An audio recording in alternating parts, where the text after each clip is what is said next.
Hey, what's up, everybody? My name is Coach Markus Naves. I got my little man right here, Grayson. Say what's up, peep. You gonna say hi? Say what's up, everybody. Yeah.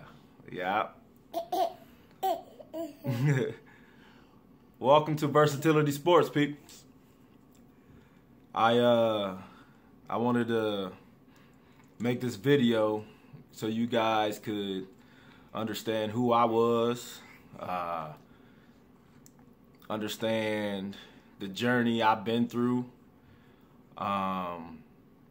and what I've seen as a high school football player that went from high school to playing college, a college athlete, having a Division I scholarship, to having best friends playing in the NFL, to working in the NFL.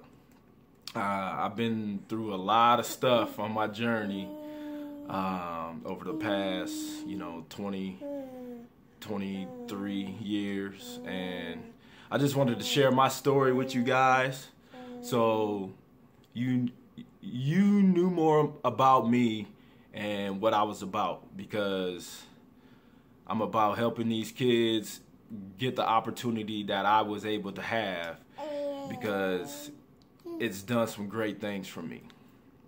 So a little bit background about me. I was born and raised in Grand Rapids, Michigan. I'm the youngest of 4 kids.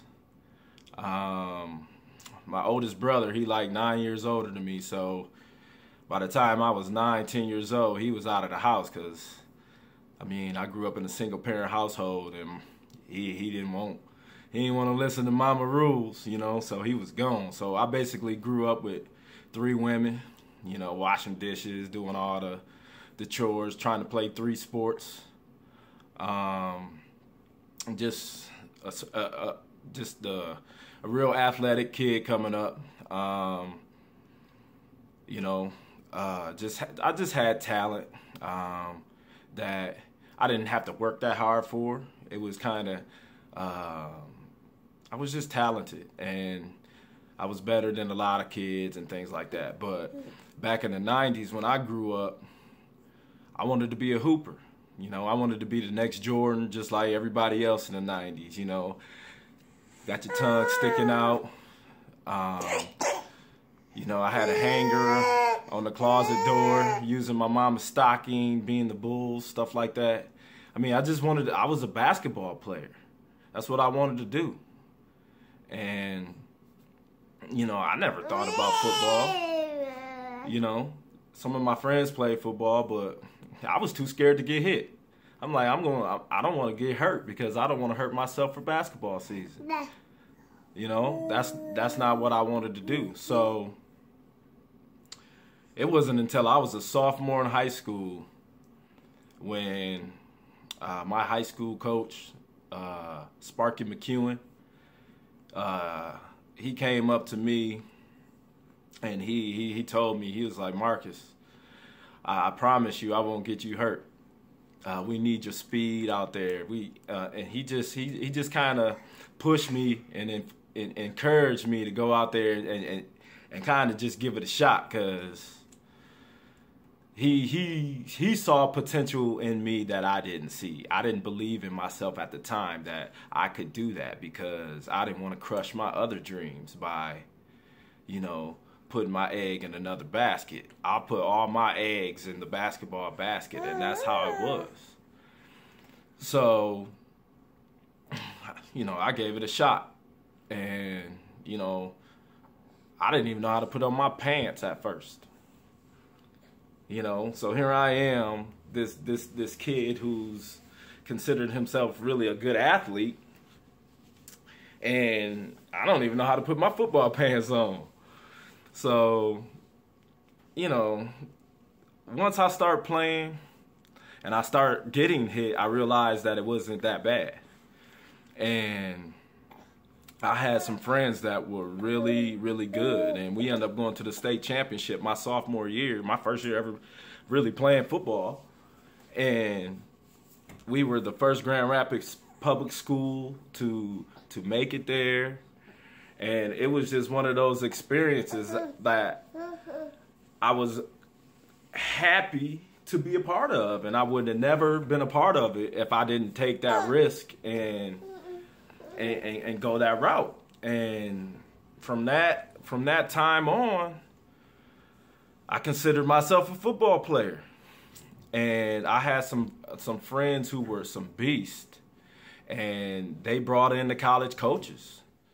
And the college coaches, they coming to watch them. They were there to watch them, and I was just part of the show as well.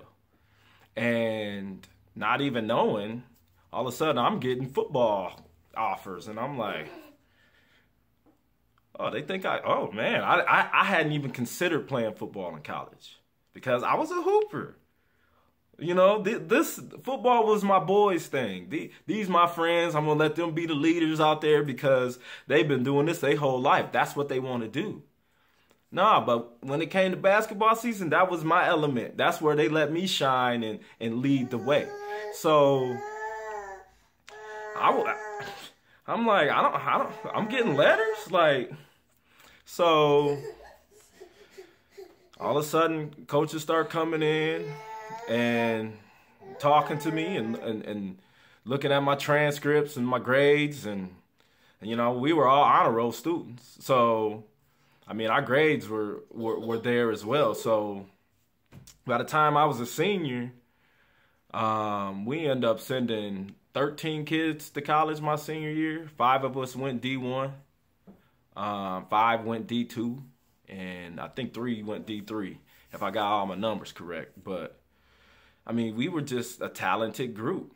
One of my best friends, Ruben Riley, he played at Michigan. He was part of those great Michigan Lloyd Carr teams. He played left guard right next to Jake Long, who was the first pick overall in the draft. My other best friend, Turner Nande, he played at Miami of Ohio. He with Ben Roethlisberger when Ben was in college, and they were lighting up the college. You know, they was going 11-1, things like that. Turner was part of that team. He ended up getting drafted by the Tennessee Titans in 2006, the same class as Vince Young, Lindell White, things like that. We had a running back. Y'all gonna love this. Watch. We had a running back. His name was Aston Martin. Okay, just like the car, but it was spelled Astin instead of On. And Aston, he was fast like a car too. He ran a 4.38. It's funny because me and him, you know, we was probably the 2 fastest in the school, and I always said I was faster than him. I ran a 4.38 40, and you know, I think he ran like a 4.3 something. So we always battled, but the boy could go. But he ended up going to Toledo, and he was part of the running back crew. They called it the Baby Backs. We all graduated high school 2002. So then my boy Scooter, his name was Charles Archie, but we all call him Scooter. That's just his nickname. I don't even know how he got it, honestly, but Scooter, both him and I went to Central Michigan University. And Scooter, he was a corner. He was a pretty good player. He got offered by Central, I think, when he was a sophomore. So he was a pretty good player. But all 5 of us went Division I, and it was awesome. And I would have never got that opportunity, I don't think, to do that if I didn't, you know, go out there and do something besides just be a basketball player. I didn't even run track my freshman year, you know. So being a football player, a basketball player, running track, all of that gave me the skills and the ability I needed to succeed. And at Central Michigan, you know, my first year I got redshirted. Second year, First college game ever at the Big House, 2003. Michigan Wolverines, Central Michigan, 110,000 people. I mean, I'm going from high school playing in front of, 10,000 people to playing in front of 110,000 people. It was crazy. So that was just an awesome experience. End up transferring down to Indiana State, and we were terrible, but I still had fun, and it was free. So, I mean, my whole college career, I probably won between Central Michigan and Indiana State. I probably won 13 games. So, nothing too crazy, but it was great experience. I met a lot of great people, great teammates, great friends. Able to network with coaches and meet players that played in the league, played against players that played in the league. It was just a great experience to go through and be a part of, and it was awesome, especially because I didn't even think that's where I was supposed to be, because I thought I was Jordan. End up not even really getting any basketball looks. I guess I wouldn't, huh? But just going through that,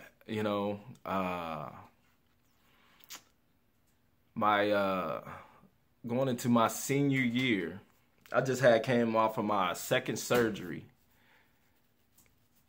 in like 6 months. I broke my foot my redshirt junior year, and then I ended up missing the rest of the season, and I had to come back for spring ball, which is like spring practices, and end up tearing my meniscus in my knee.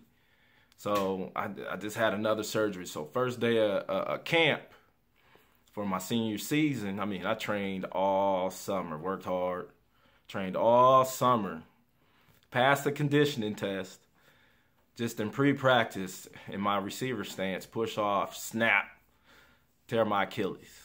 Now, that was probably one of the worst days of my life when that happened to me. And there's a lot of reasons that I could say that. Like, at that point, I had aspirations of playing in the NFL. And, my best friend just got drafted the year prior, or that same year. So he was a rookie when I was still in my last year of college. So knowing that he made it, in my mind, man, I know I can make it as well, whether I got drafted or not.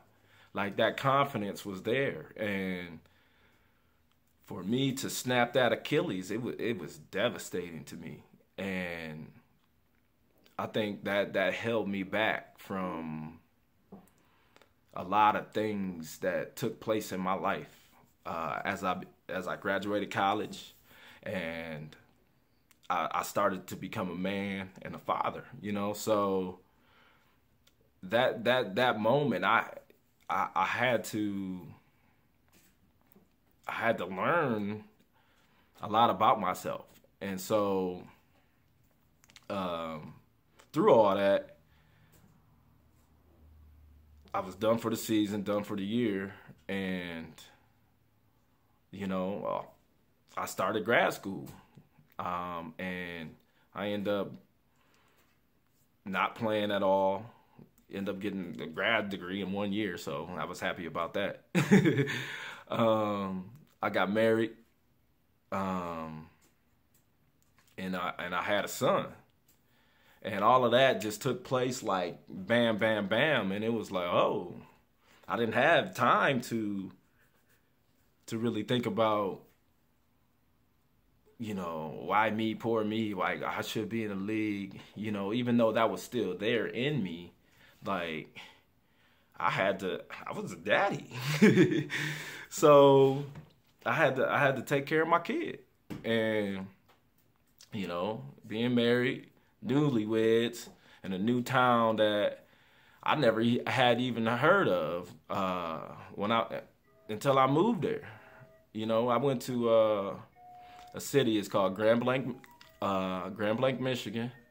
It's right outside of Flint, Michigan. I mean, a lot of people know Flint, not only for the great athletes that come out of there, you know, great basketball players.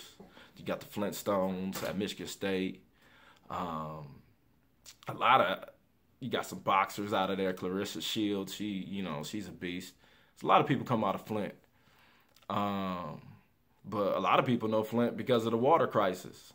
And I lived over there through all of that and what was going on with that as well. So Grand Blanc is like the suburb of Flint, and I was a big city boy. So coming there, it was like going to the country for me. And I had to find something to do, and I missed the game. So I remember one day going up and just watching the 707s up at the Grand Blanc High School. And just so happens that year they needed a receiver coach.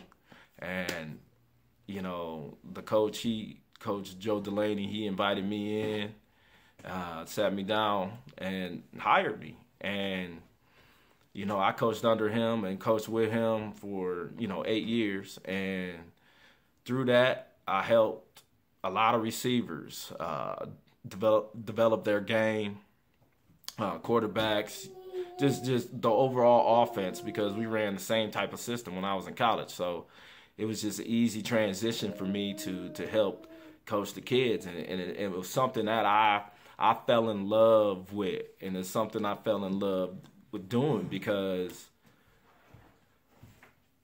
they were going to get the same opportunity that I got.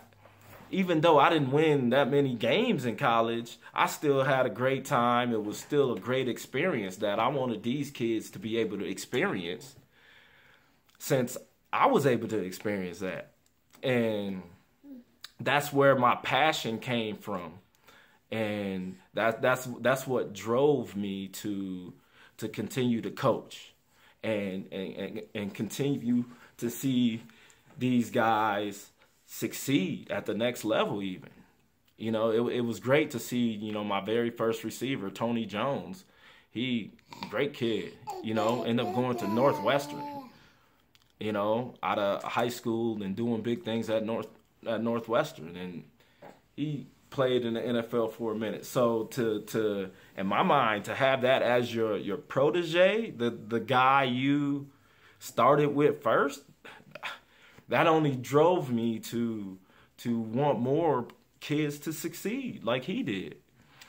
And I love coaching and being around other coaches that came in to talk to the players and networking and meeting them and being part of that environment. I even got the opportunity to work in the NFL from people that I met through coaching.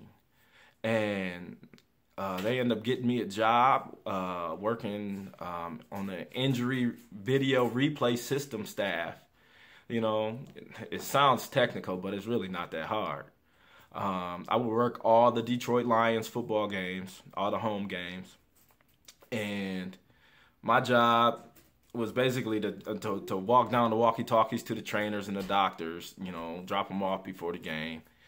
During the game, if one of the players got hurt, I would have to, I was standing on the sideline behind the bench. I would have to go get the team trainer or team doctor to bring him over and show him how the player got hurt.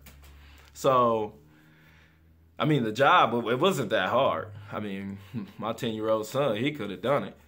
But it was a great experience to have an all-access pass and be able to go through the locker room and meet players and meet coaches and talk to trainers and talk to team doctors and meeting people on the sideline like Aretha Franklin and, Tim Allen and, Kid Rock and all of these other people that, are celebrity types. So it was a great experience to be a part of.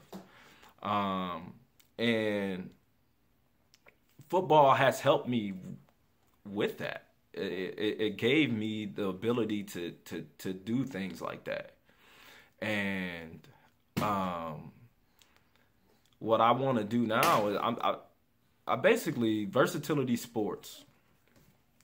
It basically started off as a speed and agility company that I was doing while I was at GB, and just letting kids get some extra work in, and you know, footwork drills, wide receiver drills, things like that. Just getting them better. And then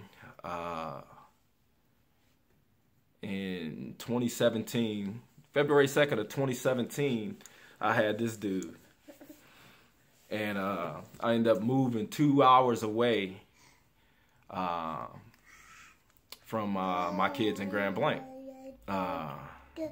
And while I was gone, because you know my son, he plays football right now. He plays basketball. My daughter, she a soccer player, and she played volleyball. And so they in sports all the time. And as a dad, you know, being 2 hours away in Michigan, sometimes if the game is 3 hours away, I can't get there. You know, and when I was in GB, so I could get there. And so part of me felt bad about that because I was once there more than I was before. And I wanted to be able to help coach them and show them things that from a distance. And I remember the first idea I had was I was gonna make them a website. I had my son list out all his, you know, he talking about he want to be in the NFL and he want to go to the NBA. So I had him write down his top 5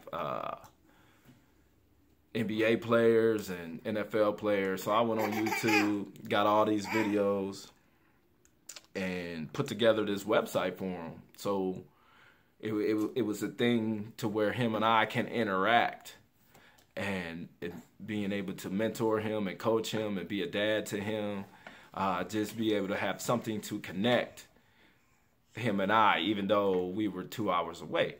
So it started off as that. Honestly, the BTR Academy is what I'm talking about now. My program, my mentorship program that I have. It started off as basically that website for my son, and I thought to myself, like,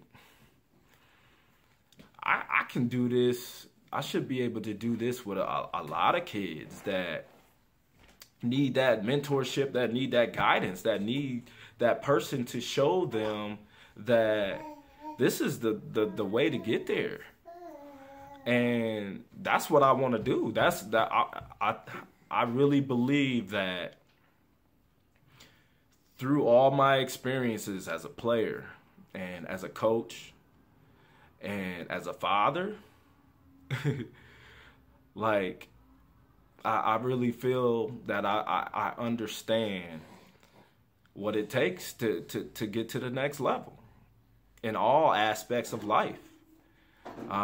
There's levels to it, and we grow as men, we grow as women, we just grow as people, and that's what I'm doing. I'm growing, and I want to continue to help develop the minds of the students, the athletes, and help them grow.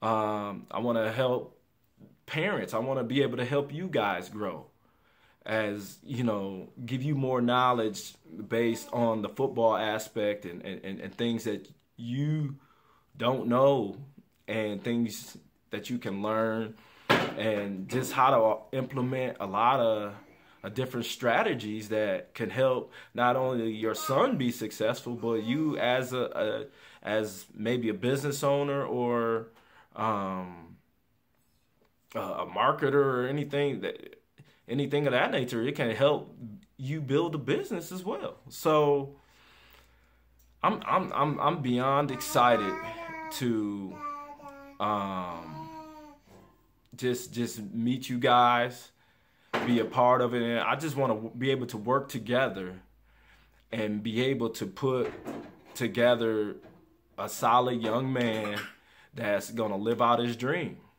of playing at the next level. And honestly, I don't care if it's you Division 1, Division 2, Division 3, JUCO. As long as you going and you doing something you love to do and you getting your education, that's all that matters to me. I'm happy. We did great. And you did that. Okay? I want to be able to help kids understand that they can be the reason for their own success. Okay, that's the motto at Versatility Sports. You'll see it a lot. It's called "Be the Reason," and that's basically going off. We want the complete athlete and complete person. Okay, we want great students in the classroom. We want great peers in the hallways. We want these kids to be great friends, great sons, leaders on and off the field.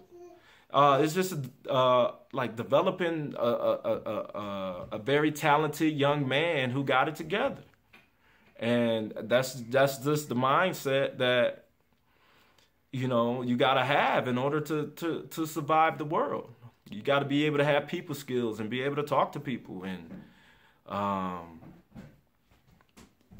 that's how you get to where you need to be sometimes, and just developing the young man and teaching them how to be athletes. What's the proper treatments that you should be doing, or off-season training guides, showing you the proper way to do some footwork or some other drills that you might not know how to do.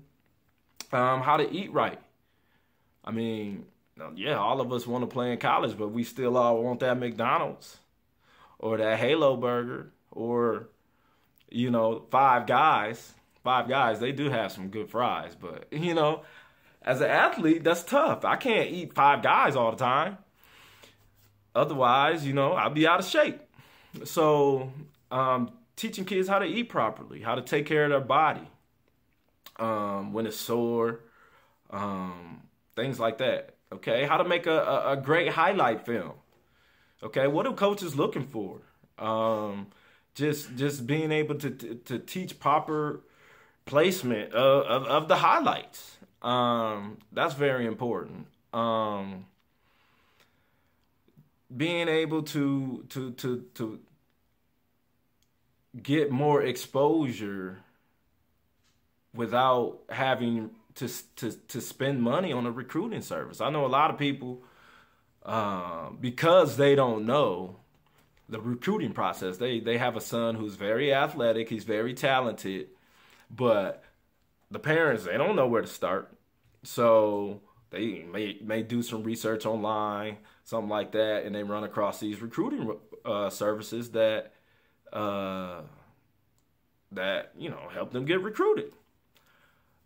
I have nothing against it, but I also feel that somebody like me who's been through it can help teach you how to do these things, and you don't have to pay that recruiting service money. It's a cheaper way to do it. So that's what I'm trying to get people to realize and see, that, I can give you the same information, and you can do these things yourself. And this is how you structure it. This is how you set it up. And this is how you get it done. And that's really a lot of what BTR Academy is. Game planning, how to structure it, how to gain more exposure, get more people to your player profiles, your highlight film, get more views on just the overall aspect of you. I mean, you building your brand, you pushing your brand out there, and I want to be able to teach you how to cut in line in front of some of the top players in the country. You can cut in front of them. If you know that there's a school that you want to go to, and a player that you feel that you're just as good as, and they offered him, but they didn't offer you, I can teach you how to cut in line so they see you more. Okay, and you'll learn what I'm talking about. If you get into BTR Academy, it's a lot of good things in there. But be the reason. It's just time to be the reason for your own success. A lot of people doubt you. A lot of people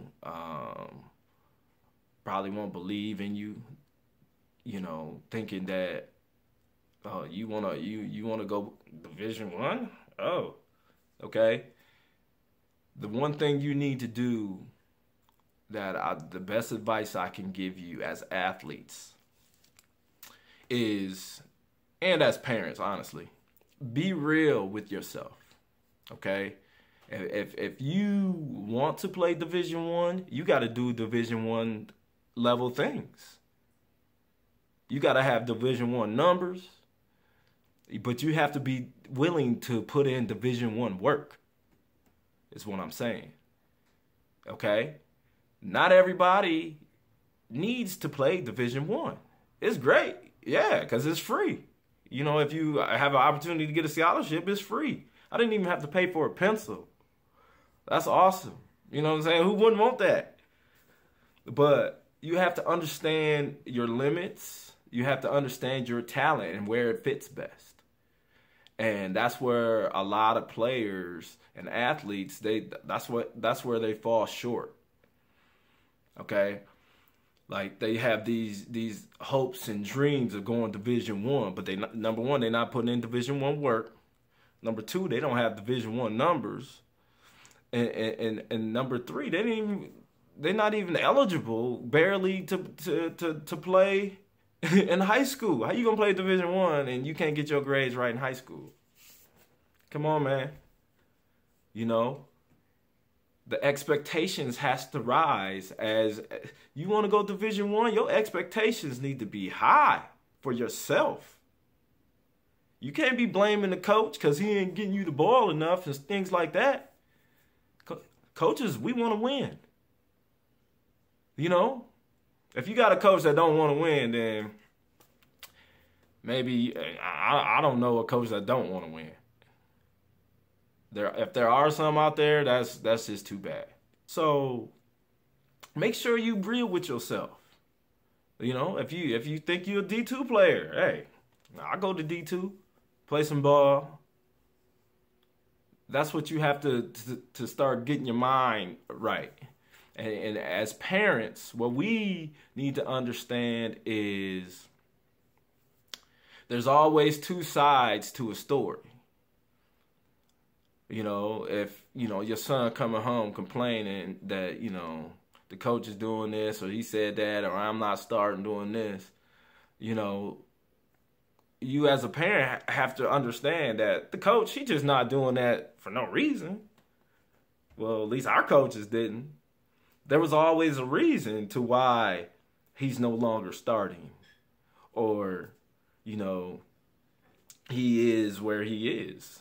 There's a reason for that. So, the worst thing we can do is start, you know, get mad at the coach and saying stuff that we really don't mean and, you know, attacking people when you only got one side to a story.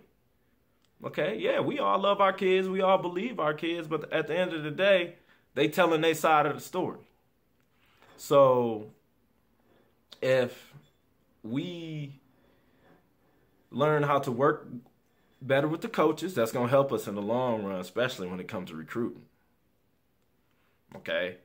You don't want to be that parent that the coach don't like. I'm talking about the high school football coach.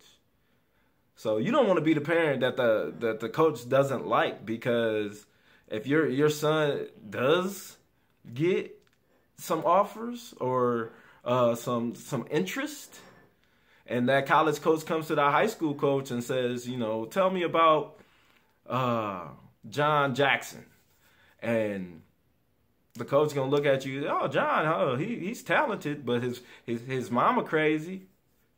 You don't want that to happen, because college coaches, they don't want that problem.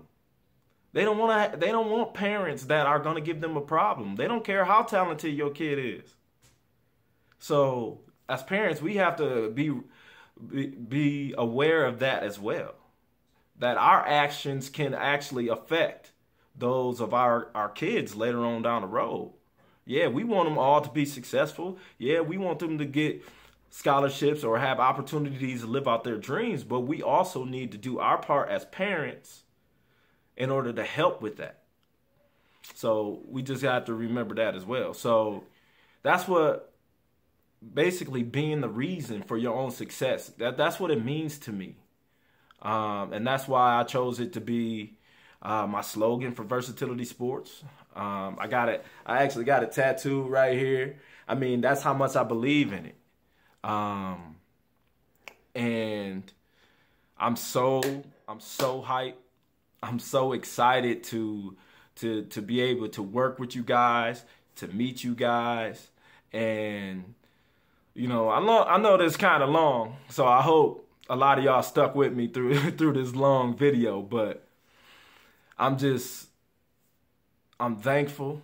I'm blessed to have the opportunity to help you as parents, you as athletes, and I'm grateful that you're here, and I can't wait to meet you guys, and I'll see y'all soon.